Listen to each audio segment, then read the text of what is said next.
This Fleet Equipment Unscripted interview is presented by Hendrickson, a leading manufacturer of heavy-duty suspension systems and components to the global commercial transportation industry. Visit hendrickson-intl.com to learn more. Hey everyone, Jason Morgan, Content Director for Fleet Equipment. Welcome to Fleet Equipment Unscripted. Today I'm talking with Mike Roeth, Executive Director for North American Council for Freight Efficiency. Mike, great to see you. Yeah, it's great to see you, Jason. I'm excited to chat about the happenings that's going on in the market right now. It's really exciting times. Oh my gosh, and not to mention run on less electric. Last time you and I caught up, we were at ACT Expo. You had just launched the run, and the conversation was, well, we don't know what's going to happen, and you're going to go out there and film it and gather the data, and by gosh, you've done all this. Before we jump into the data, because the dashboards you provided, the website you have, it's awesome. I'm definitely going to link to that in this post, but what surprised you? You had Oh, wow. You put out the headline. You put out the headline. Certain trucking segments are ready for electric. Super exciting. But was that a surprise? And if not, what else came up during the run that surprised you?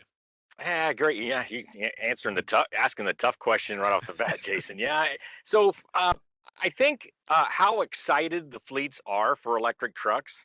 Right now there's supply chain challenges all over. When we visited these fleets in June, July, and August, we had the pandemic going on.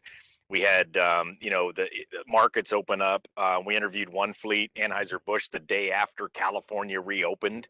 And that very day, those 2 days we were with them, they were shipping record amount of beer to, restaurants and homes and grocery stores and so forth. And so the one thing that really surprised me is how ready these fleets are for electric trucks. It would have been very easy for them to say, we're busy. We just like to stay with these diesels. But no, these fleets that we had, the 13 and run on less electric, they now have an understanding of what these trucks will do and not do.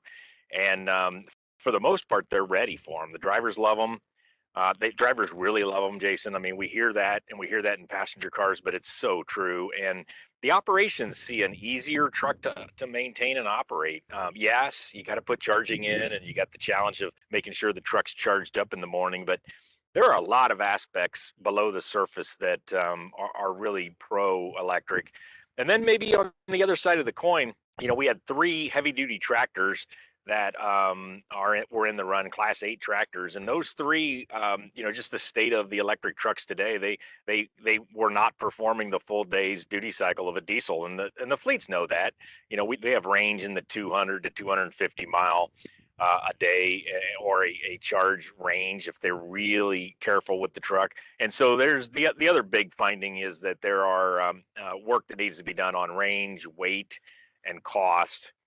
And the infrastructure itself to make heavy tractors work out there at scale. Right. Okay, so getting into some of that data, like I mentioned, the dashboards you had were great. I spent so much time just poring over them. It was hard. It was actually hard for me to find an operation that let that battery go down to like 20%. A lot of people were keeping it really pretty charged, maybe by a nature of the segment or their application. But you had NFI Freight running more than 1,500 miles and making 5 deliveries, and then on the other hand, you had DHL running 600 miles, making 135 deliveries. That is a lot, quite a space for application. As you mentioned, different types of equipment running. Was there any common ground between the lighter duty last mile delivery and the larger Class 8 regional? Yeah, I mean they're an electric truck versus a diesel or even a gasoline at the Class 3 levels. But so there are some common things. I mean, drivers loving the trucks. I mean, that was universal. Whether it was a young driver, an old driver, delivery routes where the driver has to unload and load the truck and some work hours there versus maybe the heavy tractors where they're doing very little of that. So little similarities, but no, pretty vastly different. And to your point around the data, these trucks are very new. We isolated about 50 potential run-on less participants. I mean, that was it. These are 50 companies that had an electric truck doing real freight with real drivers and real routes. Here in the middle of 2021. So there's not that many out there. And so what the fleets are doing with these very early adopters, they're putting in plenty of battery. They're using it on the low range duty cycles. One great example is terminal tractors. We had 3 yard tractors, yard goats, mules, dogs, all kinds of names for these things, but we had 3 in the run. And I was worried with their, a couple of them had 24/7 operation where I'm like, well, where's the time to charge? But what they have is, pretty big battery packs, and then the loads are small, so they can get a relatively good charge in a 30-minute driver break or a 30-minute driver turnover, and get the job done. But you are exactly right. I mean, we did not, and we're digging into the data as we speak, and probably around May we'll have a pretty good sized report on the data. We'll have other reports on run on less electric earlier in 2020, but to dig into the actual data. But the fact is that even though range and is an issue, the fleets are using these trucks now in duty cycles where it's far from an issue. Right. Well, and 2 points I want to pull out there really quickly. One, on the driver side, I mean, the driver aspect is super interesting, not just because we have a driver shortage and retention and recruitment is big, but also because whether it's fair or not, drivers are often painted as technology adverse, right? There's often a lot of pushback. I mean, we saw it with AMTs, we see it with ELDs and all that. But it's fun to hear that electrics are bringing them into the fold, that they're excited to drive. Jason, I gotta bring up a story. So it was the first day we had a video crew and a data collection, our team out with a customer, one of the participants, and it was in Minneapolis at a Ruan facility operating an electric yard tractor. And the gentleman he was a Vietnam veteran. I mean, he's got to be in his early 70s, really fit guy. But you look at him, in sort of the eyes of sort of, maybe, what we traditionally think, and we think, well, that guy is not going to want an electric truck, right? I mean, he grew up with diesel and everything. Exactly the opposite. I mean, he would not be driving if he still had to drive a diesel. He loves it so much. So very interesting on the driver's side of the equation here. Yeah, very cool. And the other thing about the yard tractors, because you as you mentioned, you did have a couple of those running in your in the run on less electric. And what strikes me, I'm writing a lot about sustainability and decarbonization, right? And so I've heard yard tractors even before the run that, I mean, they don't leave the yard. That's why they're called yard tractors, right? You're kind of a captive environment you can use them in. And, even for fleets that, to your point, like, maybe I'm not ready for Class 8, maybe the range isn't there. That's an easy kind of stepping stone for, you can control the environment, you can put your decarbonization and sustainability plans in motion and not change your business overnight, That's right. So CalSTART called these beachheads for electric trucks. So transit buses and a few others, and terminal tractors were one of those. And they're very flat ground, low speeds, relatively lighter weight. Sometimes they'll haul a heavy trailer around, but not very much. So yeah, absolutely. And these warehouses. The other thing we found here, Jason, and all this is these warehouses do not require a lot of electricity. So bringing in even a yard tractor, but their first heavy duty tractor or some of their electric cars is a big deal to these locations. They've got air conditioning in the offices, may not air condition even the property or the warehouse. So any of these electric loads are relatively big. So electric yard tractors, really a good place to meet your utility, put in place some infrastructure, learn about the electric truck. And really a proxy for then the heavy tractors that'll be coming. It really, we weren't so sure about that going in, but we are coming out. That's cool. Yeah, and a little lower stakes. So with that in mind too, I mean, you mentioned the fleet excitement. We see it on fleet equipment. Electrification is always the most read story, has been for the past year and a half, 2 years, right? So let's say I'm a fleet, I'm excited about this. I just have no idea where to start or what to do. Do you have any advice for them with anything you've gleaned off working with the fleets over the run the past couple months? Yeah, so a couple things. One, study it, go out and look for it. Look at things like runonless.com. Look at other groups that are out there sharing, because this is a transformation. This is very different than the diesel trucks. And so the trucks, the charging, the utilities, how you manage all that charging, the fact that the cost of the electricity changes over the day, diesel doesn't.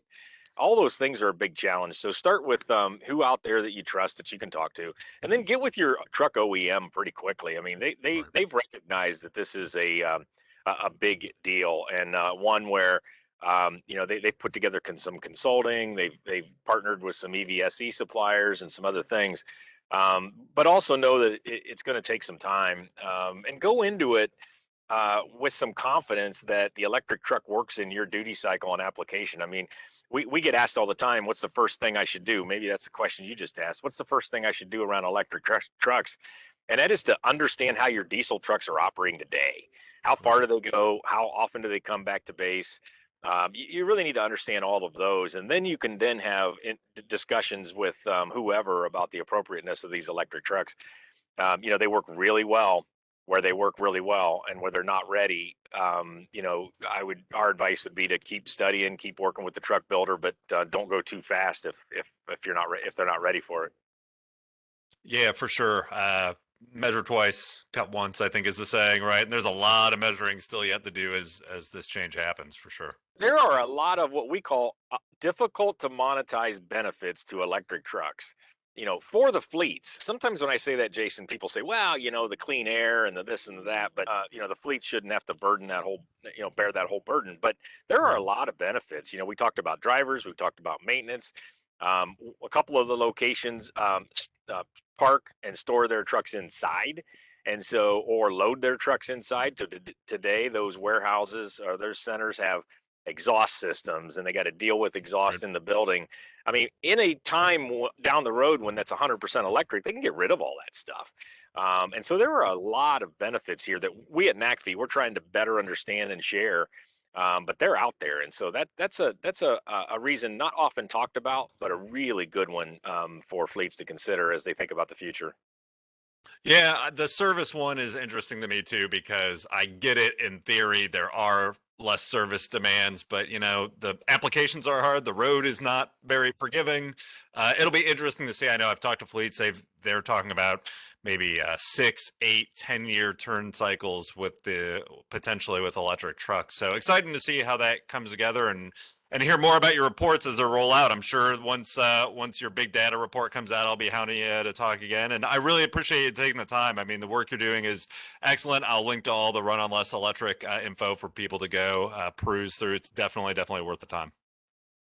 Yeah, that's why we do it, Jason. I mean, we're trying to help the whole industry understand, and really the broader industry now, because we're now including utilities and governments, because this has got a real regulatory piece to it. So we believe that folks out there trying to think about whether they're state or federal governments, really around the world, they need to understand what they're regulating and what the real operation is. So that's what we're trying to do with Run on Less Electric and our work on electrification in general. So thank you. Yep, no problem. Always great to have the conversation for fleets looking to get into it. Like you said, start the conversations. That's where it all begins. All right, Mike, take care. Thanks again. Thanks, Jason. Good talking to you.